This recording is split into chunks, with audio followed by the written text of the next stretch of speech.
Muy buenos días a todos y muchas gracias por ser fiel a afinar su computadora en este canal. Yo sé que estamos iniciando y nosotros estamos por en el futuro hacer grandes cosas transmitiendo por internet, pero siento en mi corazón la necesidad de transmitir la palabra a cada uno de ustedes cada semana, como Dios me ha dado a mí. Yo tengo que compartir con ustedes, si no estoy desobedeciéndole a Dios. Y doy un caluroso saludo a la gente de Colombia, que hemos reconectado con muchos de ellos allá por medio de Facebook. Les amo mucho en el Señor. De los Estados Unidos, de la República Dominicana, de Chile, y lo que es de Argentina, de Europa, y toda parte en el continente de África.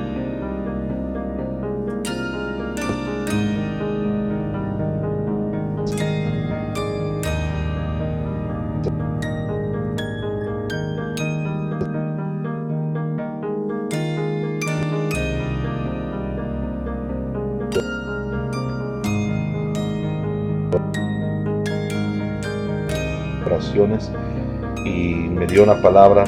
Yo quiero compartir con ustedes que empezamos aquí en Efesios capítulo 1 versículo 15, y eso vamos a empezar a estudiar acerca de una oración que hizo Pablo.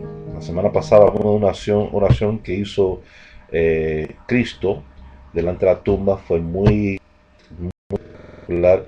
Disculpe por el video que no salió muy bien, pero el Señor está haciendo grandes obras y esperamos que muy pronto podamos tener equipo profesional para grabar y dejar que este mensaje salga con calidad y transmisión. Pero por ahora, escucha si no lo puedes ver. No es tanto la imagen que está delante de ti, pero lo que está importante es la palabra que le quiero explicar y enseñar la manera que puede ser algo eficaz, que te edifica en tu vida, que sea algo que tú puedas aplicar a tu matrimonio, tu trabajo, tus estudios, tu relación o en tu ministerio, si tú eres un líder pastor que está afinando con nosotros hoy día. Leemos en Efesios, el libro de Efesios, capítulo 1, versículo 15, esta palabra, y vamos a leer del versículo 15 hasta el 19. Por esta causa también yo, habiendo oído de vuestra fe en el Señor Jesús, de vuestro amor para con todos los santos, no ceso de dar gracias por vosotros, haciendo memoria de vosotros en mis oraciones, para que el Dios de nuestro Señor Jesucristo, el Padre de gloria, os dé espíritu de sabiduría y de revelación en el conocimiento de Él, alumbrando los ojos de vuestro entendimiento, para que sepáis cuál es la esperanza a que Él os ha llamado, y cuáles las riquezas de la gloria de su herencia en los santos, y cuál la supereminente grandeza de su poder para con nosotros, lo que creemos, según la operación del poder de su fuerza. Amén y amén. Oremos para empezar. Padre, yo doy gracias por la palabra que tú nos has dado. Yo doy gracias que hay personas que han dedicado a escuchar, y Padre, yo lo bendigo en el nombre de Jesús. Ahora yo pido que tú uses mis labios, mi espíritu es tuyo, Señor, para ser utilizado para que esta palabra llegue a corazones que anhelan entender y recibir lo que tú les quieres dar, Señor. En el nombre de Jesús lo pedimos que así será. Amén y amén. Pablo oró por el pueblo de Éfeso para que ellos recibieran el espíritu de sabiduría y revelación. Eso lo quería para que tenían revelación en el conocimiento de Él. Hay muchas personas que a veces no entienden la revelación y ellos toman por su propia cuenta de interpretar la palabra o traducir o presentar la palabra con sus propias opiniones o manipulan la palabra para que endorsen sus opiniones. En este caso, Pablo está enfrentando aquí que el anhelo de él es que la gente logre entender. Dice aquí, alumbrando los ojos de vuestro entendimiento para que sepáis cuál es la esperanza que Él os ha llamado. Tres cosas que Pablo está pidiendo en este versículo bíblico: que las personas entienden cuál es su llamado, cuál es su herencia, número dos, y el poder y autoridad que ellos tienen por bien de Jesucristo, número tres. Si tú poseas una revelación de estas tres cosas, usted será el pesadilla más grande del enemigo. Porque muchas personas solo tienen uno o dos de ellos y tendrán muchos problemas o tienen muchos problemas en su ministerio o en su vida. Algunos saben de su herencia y saben de su poder, pero aún no tienen claro su llamado. No saben cuál su llamado es en Cristo Jesús. Y se frustran metiéndose en áreas ministeriales que no corresponden. Otros tienen claros sus llamados, pero no vean los recursos ni saben cómo resolver o cumplir esa llamada porque no entiendan su herencia y su autoridad. Vamos a mirar unos versículos bíblicos que apoyan esta interpretación de la palabra. Y yo sí creo que nosotros tenemos que pasar por un proceso primero. Y ese proceso es que todos tienen un llamado, todos somos llamados por Dios, todos somos llamados hijos de Dios y todos tenemos que empezar a hacer lo que deberíamos hacer como hijos de Dios. Ningún bebé nace y de repente cuando sale del vientre de su madre dice: yo soy el doctor James, o yo soy licenciado, o yo soy el ingeniero.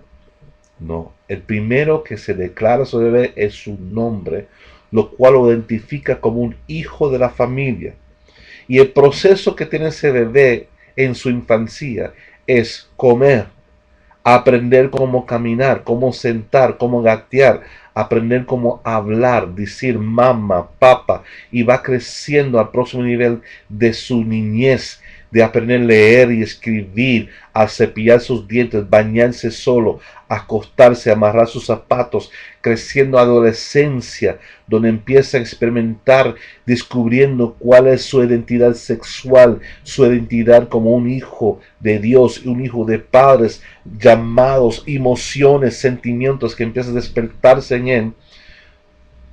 Ahí es donde ellos empiezan. Algunos niños de niñez ya declaran que van a ser algún profesional, doctor, ingeniero, arquitecto, lo que sea, pero muchos de ellos se definen en su adolescencia y empiezan a tomar cursos que les ayudan a ser preparados y muy preparados y profesionales en su área donde ellos se sienten llamados de titularse. Lo mismo pasa en el reino, que nosotros siendo llamados como hijos de Dios, no recibimos al instante lo que es: yo soy el apóstol, yo soy pastor, yo soy maestro, yo soy esto, lo otro. El título o lo que es tu llamado ministerial no llega, o tu propósito de servir en el pueblo de Dios no te llega hasta que tú empiezas a cumplir los asuntos básicos. Y como dice en Efesios 2, versículo 10, dice: porque somos hechura suya, creados en Cristo Jesús para buenas obras, las cuales Dios preparó de antemano para que anduviésemos en ellas. Esas obras, buenas obras, son obras que nosotros tenemos que hacer. Hechura, una estructura, una organización que Dios ha puesto en nosotros para seguir, es para que ustedes puedan entender que ahora tenemos que hacer lo que es obvio, lo que está escrito, lo que es un deber como un hijo de Dios de cumplir y hacer. Lo básico, como dicen Hebreos, tenemos que entender cuáles son los rudimentos de la fe para después lograr a cumplir el llamado específico, lo que Dios tiene para nosotros. Ponemos un ejemplo aquí y te voy a decir rápidamente, lo publiqué por Facebook el otro día, la otra semana. Si lo puedes buscar está bien, si no, usted lo puede tener aquí en lo que está. Si puede escribirlo, bueno, si quiere parar la grabación, lo haces. Pero voy a decir rápidamente una lista de cosas que deberíamos hacer como hijos de Dios dentro de la casa y dentro de lo que es el hogar. Juan 13:34, amar uno a otro. Romanos 12:10, preferir y honrar uno a otro. Romanos 15:7, recibir uno a otro. Romanos 16:16, saludar unos a otros. Romanos 12:25, cuidar unos a otros. Gálatas 5:13, servir unos a otros. Efesios 4:32, ser tierno y perdonando, benignos y misericordiosos unos por los otros. Efesios 5:21, someternos unos a otros. Colosenses 3:16, enseñar, exhortar, amonestar unos a otros. 1 Tesalonicenses 4:18, consolar uno a otro. 1 Tesalonicenses 5:11, edificar unos a otros. Hebreos 13:13, exhortar unos a otros. Hebreos 10:24, estimular. Podemos considerar unos a otros para estimularlos en la fe. Santiago 5:16, orar uno por el otro. 1 de Pedro 3:8, tener compasión uno por otro. 1 de Pedro 4:10, ministrar los dones unos a otros. 1 de Pedro 4:9, hospedaos unos a otros. Y 1 de Juan 1:7, tener comunión unos con otros. Todas estas cosas que tenemos que hacer dentro de la casa de Dios y dentro de su propio hogar son cosas básicas que debemos nosotros cumplir.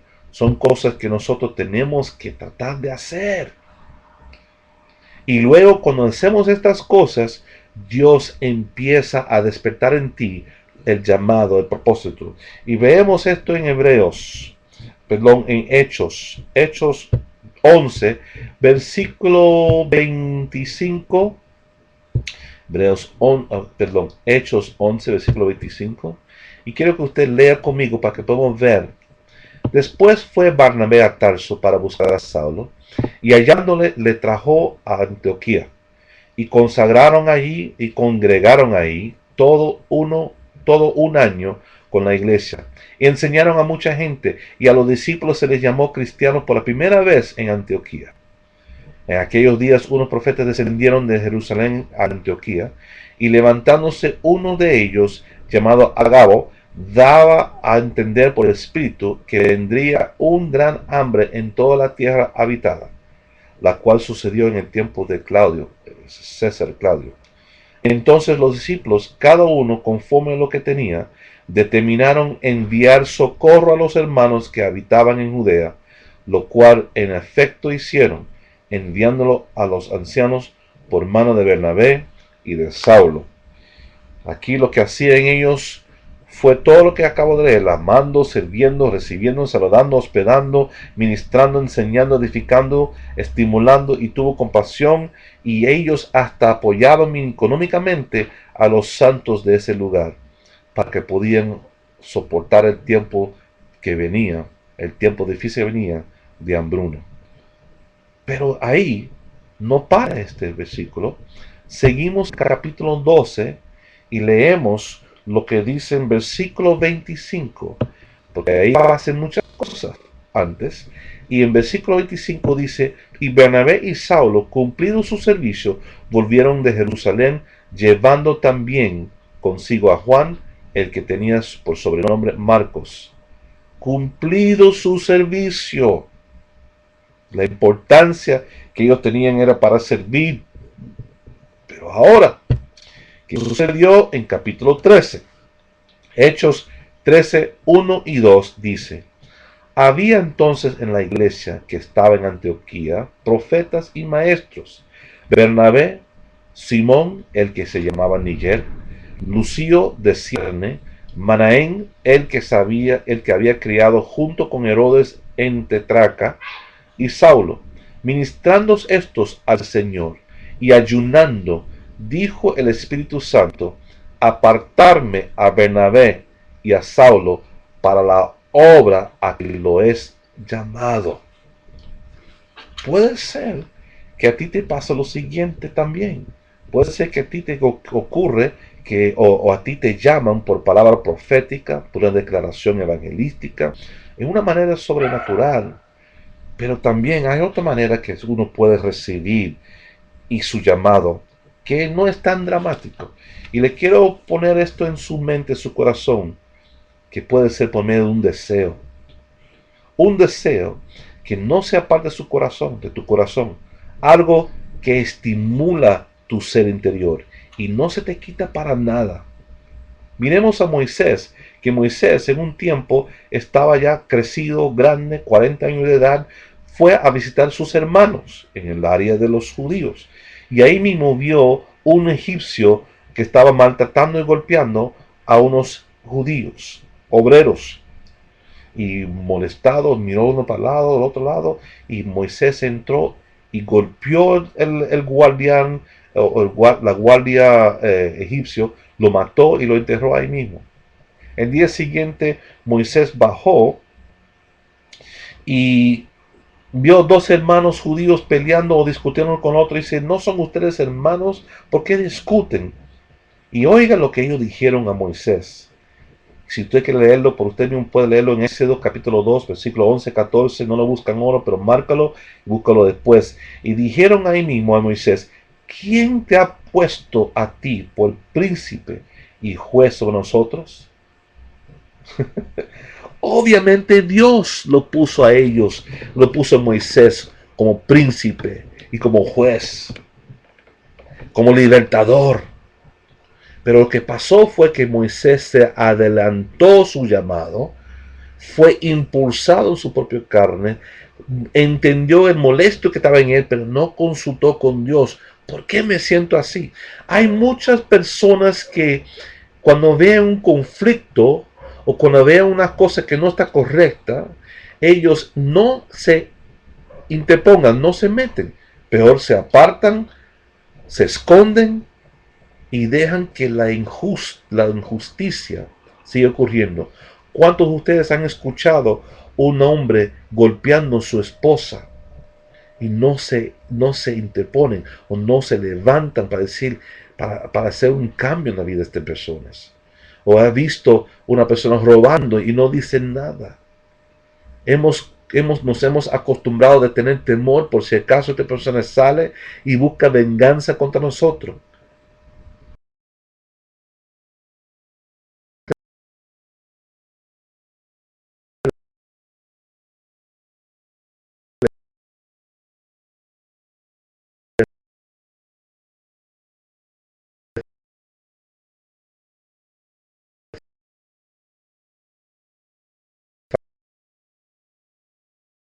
Faltó paciencia para esperar el tiempo en cual la autoridad y el poder fue dado a Moisés para juzgar, para liberar y para a veces castigar al mismo pueblo de Dios.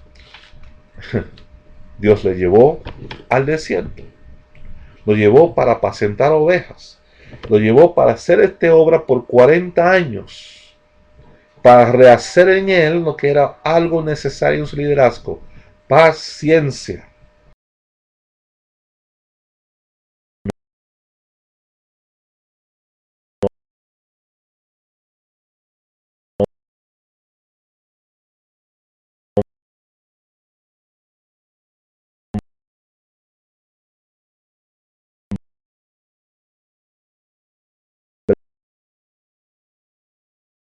Paciente. Y entendió Moisés, en medio de ese momento que estaba pastoreando ovejas, ahí cuando cumplió con el tiempo de preparación como un líder, un tiempo de preparación por medio de Dios en el desierto, de aprender cómo vivir en escasez, como ya tenía abundancia, cómo aprender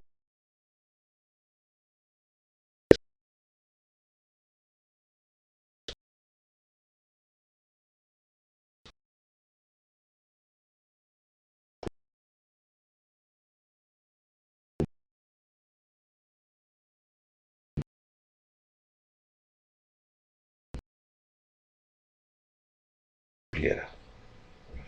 El próximo paso que tenemos que entender es nuestra herencia. Un ministerio que no entienden cómo se va a manejar o cómo se va a sustentar su ministerio, entra en mucha frustración. Es difícil mover un ministerio sin finanzas. Es difícil lograr cumplir el propósito de Dios sin que alguien te apoye económicamente. Y ahí tenemos problemas, muchos problemas.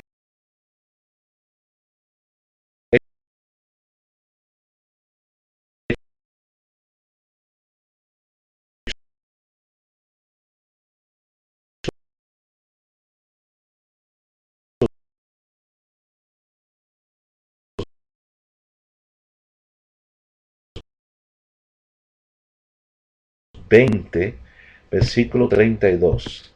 Vamos allá rápidamente. Y ahora, hermanos, os encomiendo a Dios y a la palabra que de su gracia, que tiene poder para sobreedificaros y daros herencia con todos los santificados. Déjame de explicar algo primero. Había una mujer primero había un pastor muy famoso, que en su área de cobertura, su área donde él estaba pastoreando, fue a visitar a una mujer que estaba enferma por muchos años, enfermo, en escasez.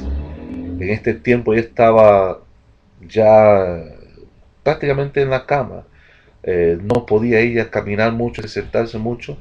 Y este pastor, sentado en ellos, vio que había un cuadro en la pared, algo enmarcado, un documento muy lindo. Y le preguntó a ella, lo miró el pastor por un tiempo, le preguntó a ella: ¿usted dónde recibiste esto? ¿Dónde usted encontró esto? Dijo: bueno, eso fue mi señora. Aparentemente esta mujer fue una nana, una niñera, por muchos años, por una mujer muy famosa. Y ella lo acostumbraba a decir mi señora. Entonces dice: mi señora me lo dejó cuando ella se falleció hace unos 10 años atrás. Y lo vi tan precioso y era tan importante para mí. Yo lo enmarqué, lo subí a la pared. Y el pastor le miró a ella y lo miró al documento y dice: ¿usted me permite esto para verificarlo, para chequearlo? Sí, pero por favor me lo devuelves. El pastor lo llevó y lo verificó, lo estudió. Y cuando lo vio, dice: señora, ¿usted ha leído lo que dice este documento, lo que dice este encuadro aquí, este marcado? Y la señora dijo: ay, lo siento, pero yo no sé leer. Y el pastor ahí tuvo que decirle que lo que está enmarcado aquí era el testamento de esta mujer multimillonaria, que dejó a esta mujer enferma, pobre, atada a la cama, millones de dólares. Y lo dejó enmarcado porque no supo cómo leer y entender lo que estaba contenido en esa palabra, en esa escritura, en ese testamento. Y le digo: ¿cuántas personas cada día solamente leen la palabra de Dios para cumplir con la lectura cada día? Oh, aquí voy yo a leer la palabra hoy, a ver lo que tengo, Señor, y no lo estudian, no lo escudrinan, no buscan lo que significa realmente, lo que significa, confirmando, buscando cruces de referencias. No, lean y se queda ahí mismo en la cabeza y nunca baja la palabra de su corazón. ¿Y qué sucede? Que la palabra no se activa.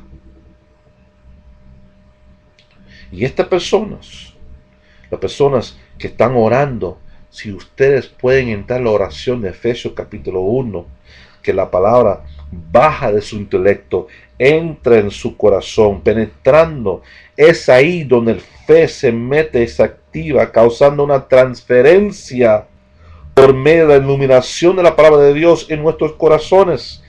Lámpara a mis pies es tu palabra. Por fe, por medio de la fe recibimos revelación.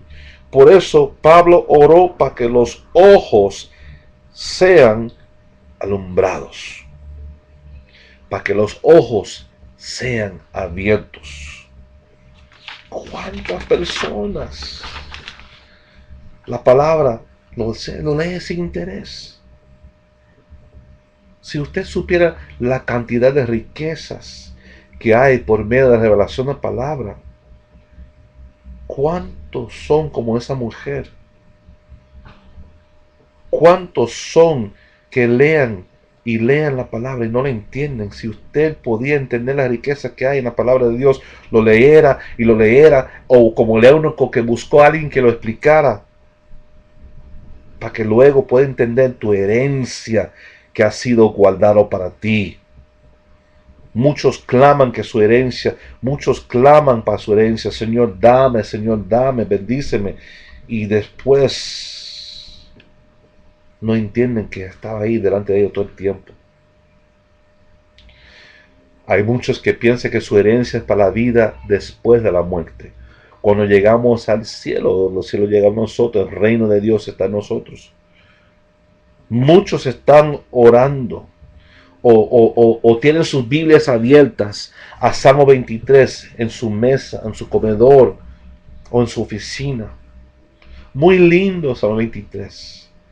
Lo leemos en varias paredes enmarcados con caligrafía muy linda.